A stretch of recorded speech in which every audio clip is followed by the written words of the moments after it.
Bonjour, révérend Kakou. Oui, bonjour frère Olivier, comment allez-vous? Par la grâce de Dieu, ça va. Amen. Nous sommes dans votre bureau pour débattre d'un sujet qui est important pour le corps de Christ. Ok. Le sujet de la pauvreté. La pauvreté. Voilà. Ok. Pour vous, la pauvreté en milieu chrétien, est-ce normal? Ben, je me présente, je suis révérend Emmanuel Kakou, président fondateur du ministère de la Parole Vivante Internationale. Il y a une représentation à Londres et puis en Côte d'Ivoire, un peu partout. Mais maintenant, je reviens à la question, est-ce la pauvreté en milieu chrétien est-elle normale? Je dis non. Parce que si nous disons que nous sommes chrétiens, nous prions le Dieu qui a créé les cieux et la terre et tout ce qui les renferme. Et que ceux qui adorent ce Dieu-là, qui sont pauvres, selon le point de vue biblique, c'est anormal, c'est inconcevable, je dirais même c'est abominable. Ok. Mais dans ce cas-là, est-ce que pour un chrétien qui se retrouve dans la pauvreté, est-ce qu'il peut parler de fatalité? Ah non, on ne peut pas parler de fatalité, puisque dès l'instant où on vient à Christ, il y a une nouvelle naissance. Donc la Bible dit, si quelqu'un est en Christ, les choses anciennes sont passées et toutes choses sont devenues nouvelles. Donc même si quelqu'un vient d'une famille pauvre, dès l'instant où il vient en Christ, tout change. C'est là qu'on appelle la nouvelle naissance. Donc il n'y a pas de fatalité ou pauvreté héréditaire. Ça n'existe pas en Christ. Ok. Je voudrais vous demander quelles sont selon vous les solutions à apporter dans ce cas de figure. Mais les solutions à apporter, c'est d'amener les chrétiens à entreprendre. Chaque chrétien doit être conscient de sa vie personnelle. Quand on sait qu'on n'a pas d'argent et qu'on veut avoir l'argent, la seule solution, c'est de travailler. Ce n'est pas de prier. C'est de travailler, c'est de chercher, aller à la conquête de la richesse. Et ça, c'est un état d'esprit. Quand on réfléchit, je réfléchis, je vais être riche. Qu'est-ce que je dois faire? Malheureusement, il y en a qui passent leur temps à jeûner, prier, pensant que l'argent va tomber du ciel. Donc la seule solution que je sais, selon le point de vue biblique, c'est de travailler.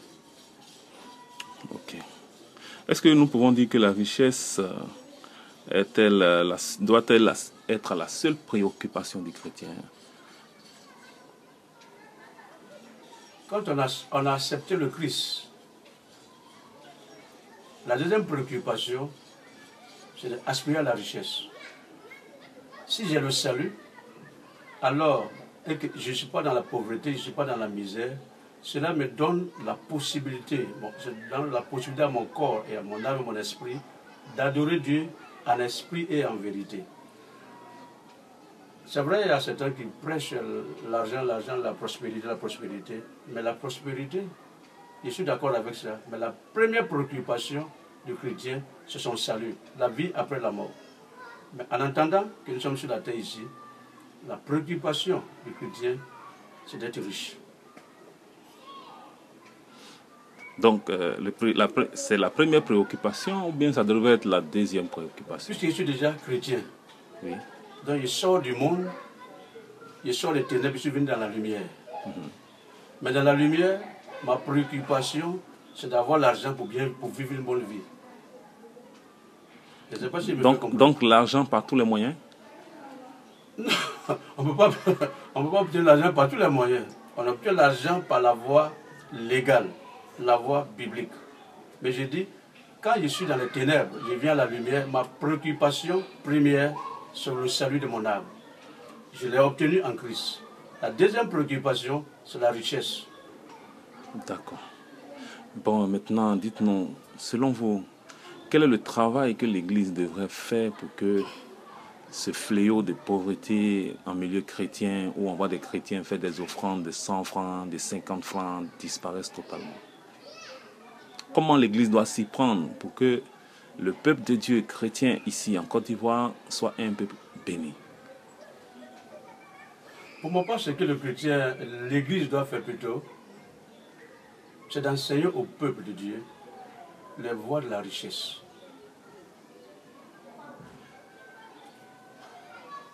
Quand on voit dans l'ensemble de l'Église aujourd'hui, surtout dans l'Église évangélique, les gens passent tout leur temps enseigner sur la sorcellerie, sur mari de nuit, femme de nuit, sorcellerie, sorcellerie, sorcellerie. Mais le vrai problème, c'est d'amener les gens à entreprendre. Parce que quand on voit par exemple le Seigneur Jésus dans Jean chapitre 10, il dit quoi? Je suis venu afin que mes brebis aient la vie et qu'elles soient en abondance.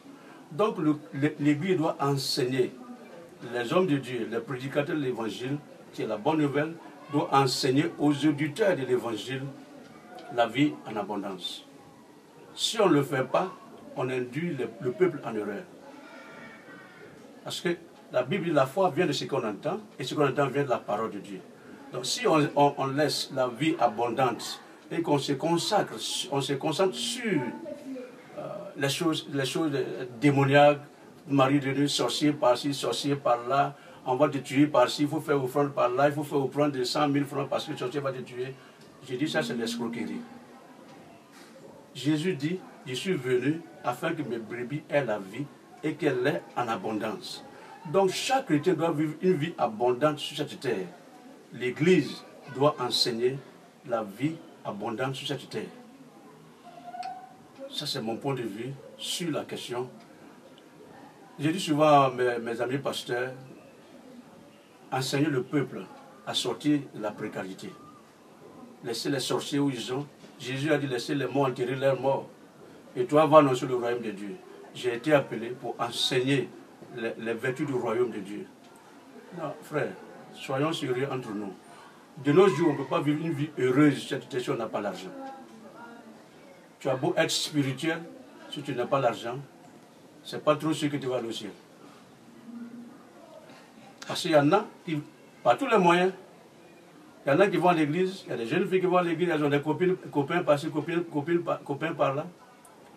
Il y en a qui sont dans, comme on appelle, ils sont dans les services, ils vivent dans la corruption.